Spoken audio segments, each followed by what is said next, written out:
Happy weekend, everyone. We're up to the fourth week of the Lenten season, and there's a switch in our readings from the Synoptic Gospels. The word synoptic simply means similar to John's Gospel, and that is always a sure sign that Easter is close at hand, that Holy Week is close at hand. We have that very famous reading this weekend taken from John chapter 3 verse 14. For God so loved the world that he gave his only begotten Son, so that we may not perish but may have everlasting life. I want to focus this weekend on what comes after, where the reading speaks about Christ as the light of the world. And there's a bit of a play, a bit of a discussion in John's Gospel about light and darkness. One of the things that I like to do on retreats is to place a single candle in the middle of a room on a table and have everyone sit on chairs or cushions around this unlit candle. And then I shut the door and the windows, I turn off the lights, and of course everything goes completely black. You literally cannot see an inch in front of your nose. People who live in populated areas that are well lit really have no idea what darkness is really like. There is darkness, and then there is darkness. I once spent an entire month on a small Caribbean island called Can Juan in the Grenadines, and at night the place was pitch dark. You literally could sit outside and count the stars in the heavens. I never saw so many stars in all my life. And it's only in places where it's really, really dark you get to see the stars. In built-up areas, there's just too much light, too much artificial light. The street lights and lights from people's homes and lights coming from the mall and from buildings and so on. So you don't get to see the night sky in all its glory. This darkness, whenever it is overcast and you're in a remote area,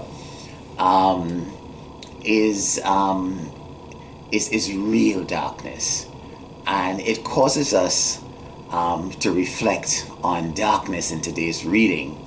John 3:17 says, and this is the verdict, that the light came into the world, but people preferred darkness to light, because their works were evil. So everyone who does wicked things hates the light and does not come towards the light. The darkness referred to here, my dear friends, is real darkness. A pervasive darkness that seems to have a presence of its own. Because after a while in darkness, a room or any remote place takes on a certain feeling. You start to realize that you can still see shapes in darkness, and there are certain things that you can make out in very dark places. It's just that they look differently. My old art teacher, Mr. Ward, in my high school, God rest his soul, used to say that the color black really does not occur in nature. It is usually a very dark shade of blue or green or some other color. Well, even in the darkest places, you can still make out shapes. Darkness has its own presence. And you know something?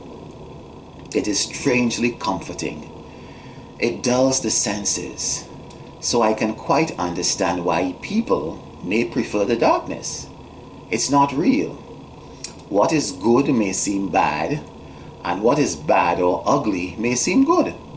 It's like meeting someone in a dark bar or in some dark place and finding that they look beautiful, only to find out in the light of day that they are not that nice physically speaking after all. All the wrinkles and the warts are now very much visible.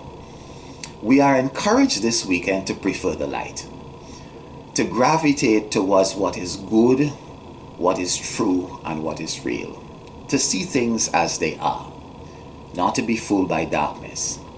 And what is true and good and real is Christ, the light of the world, the Son of God. And I make a little play on the word Son. He's not only the S-O-N, he's also the Son, the S-U-N of the world. It is by walking in his light that we come to know the truth. Ephesians 5:14 says, "Awake, O sleeper, and arise from the dead, and Christ will shine on you." My dear friends, at this stage on our Lenten journey, let us walk in the light of Christ.